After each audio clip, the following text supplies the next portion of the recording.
एक गांव में एक आलसी आदमी रहता था। वह कुछ कामधाम नहीं करता था, बस दिन भर निठल्ला बैठकर सोचता रहता था कि किसी तरह कुछ खाने को मिल जाए। एक दिन वह यूं ही घूमते घूमते आम के एक बाग में पहुंच गया।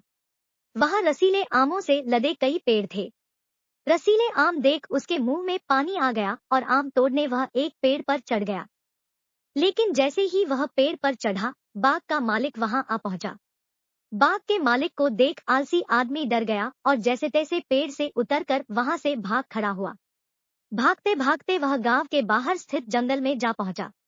वह बुरी तरह से थक गया था, इसलिए एक पेड़ के नीचे बैठकर सुस्ताने लगा। तभी उसकी नजर एक लोमड़ी पर पड़ी।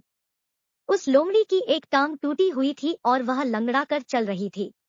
लोमड़ी को देख आलसी आदमी सोचने लगा कि ऐसी हालत में भी इस जंगली जानवरों से भरे जंगल में ये लोमड़ी बच कैसे गई, इसका अब तक शिकार कैसे नहीं हुआ।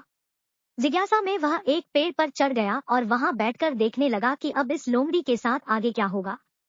कुछ ही पल बीते थे कि पूरा जंगल शेर की भयंकर दहाड़ से गूंज उठा, जिसे सुनकर सारे जानवर डरकर भागने लगे। लेकिन लोमड़ी अपनी टूटी टांग के साथ भाग नहीं सकती थी। वह वहीं खड़ी रही।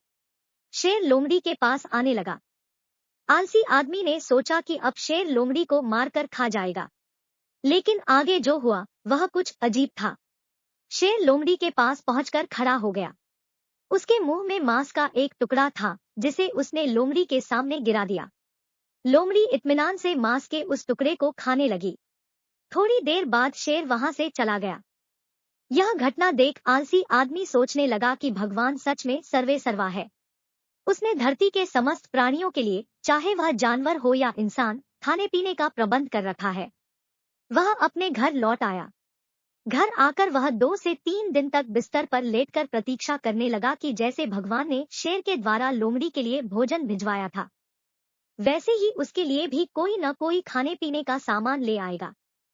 लेकिन ऐसा कुछ नहीं हुआ। भूख से उसकी हालात खराब होने लगी। आखिरकार उसे घर से बाहर निकलना ही पड़ा। घर के बाहर उसे एक पेड़ के नीचे बैठे हुए बाबा दिखाई पड़े। वह उनके पास गया और जंगल का सारा वृतांत सुनाते हुए बोला, बाबा जी, भगवान मेरे साथ ऐसा क्यों कर रहे हैं? उनके पास जानवरों के लिए भोजन का प्रबंध है, लेकिन इंसानों के लिए नहीं। बाबा जी ने उत्तर दिया, बेटा, ऐसी बात नहीं है। भगवान के पास सारे प्रबंध है, दूसरों की तरह तुम्हारे लिए भी, लेकिन बात यह है कि वे तुम्हें लोमड़ी नहीं, शेर बनाना चाहते हैं। हम सबके भीतर क्षमताओं का असीम भंडार है, बस अपनी अज्ञानतावश हम उन्हें पहचान नहीं पाते और स्वयं को कमतर समझकर दूसरों की सहायता की प्रतीक्षा करते रहते हैं। स्वयं की क्षमता पहचानिए, दूसरों की सहायता की प्रतीक्षा मत करिए। इतने सक्षम बनिए कि आप दूसरों की सहायता कर सकें।